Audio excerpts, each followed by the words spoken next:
Muito bem, vamos falar sobre o estilo parental autoritário, que é o terceiro estilo e basicamente ele funciona como um estilo oposto ao permissivo. Mas ele pode ser um pouco mais complexo do que a gente é levado a acreditar por esse nome. Então eu vou precisar explicar isso com muita calma.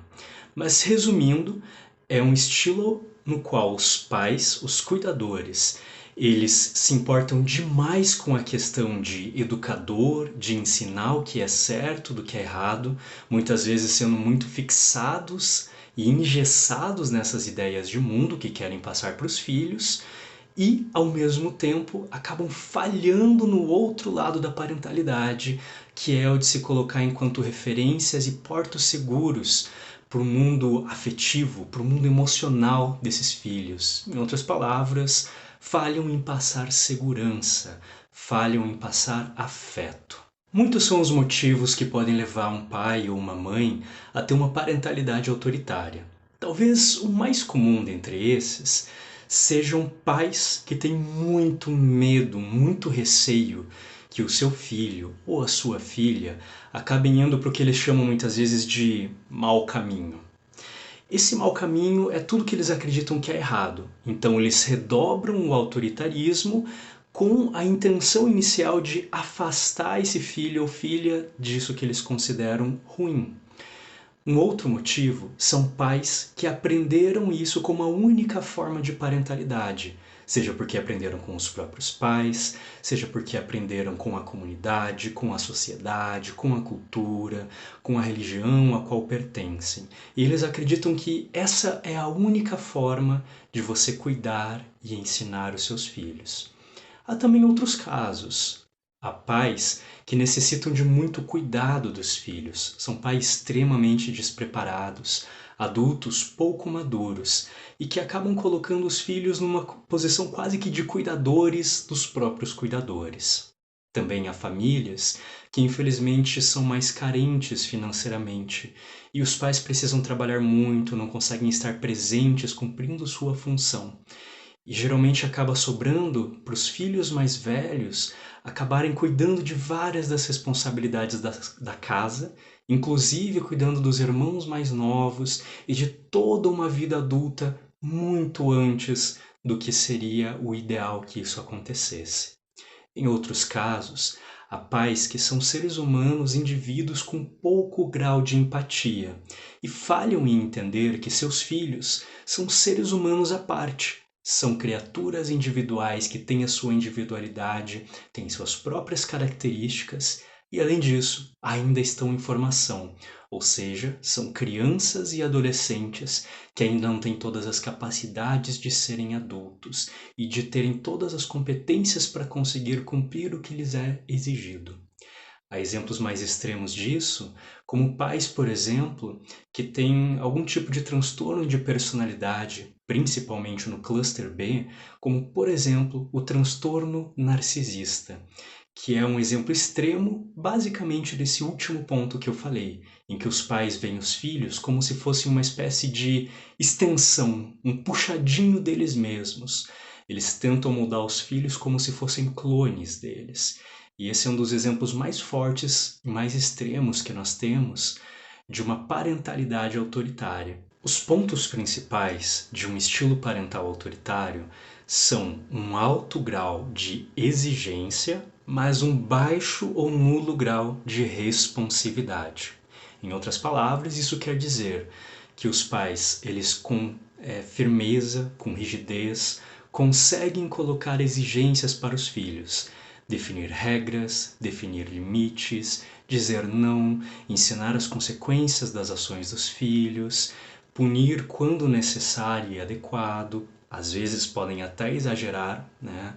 E isso não, fora o exagero, isso não é necessariamente uma coisa ruim. Na verdade, isso vai trazer pontos positivos. Porém, eles falham no momento da baixa responsividade, que quer dizer que eles não estão atentos às necessidades individuais daquele jovem, ao mesmo tempo em que, não estando atentos, não vão conseguir satisfazer essas necessidades, principalmente quando se trata de afeto, de emoção, de segurança e de confiança. Uma pequena variação disso, mas que ainda está completamente dentro do modelo autoritário, é quando os pais condicionam o afeto e a responsividade apenas quando as exigências e responsabilidades colocadas sobre as crianças são cumpridas. Quer dizer, basicamente, só demonstrar afeto, só demonstrar confiança, só demonstrar respeito quando as crianças e os adolescentes fazem a parte deles, mas parte que foi definida única e exclusivamente pelos cuidadores. E isso é uma coisa muito perigosa.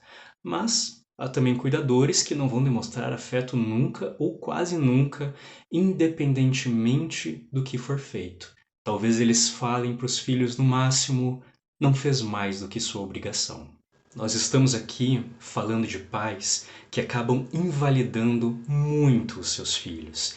Invalidam suas emoções, invalidam seus gostos, invalidam suas características, suas dificuldades, seus limites, suas peculiaridades, às vezes coisas como orientação sexual, escolha religiosa, escolha de namoro, escolha de amizade, escolha de curso, escolha profissional, né? São filhos que muitas vezes são invalidados. Os pais vão ficar extremamente chateados ou vão até mesmo punir esses filhos por terem características, gostos ou escolhas diferentes das suas. E é uma coisa que geralmente não muda quando eles vão crescendo. E isso é extremamente pesado para qualquer jovem. Além disso, eles acabam sendo muito julgados por causa disso. E esse peso do julgamento, de ter pais que eles não têm certeza se gostam ou não deles, porque eles não sabem se estão conseguindo cumprir as exigências dos pais, é algo extremamente difícil de se lidar quando se é jovem, mas não deixa de ser difícil quando se torna adulto.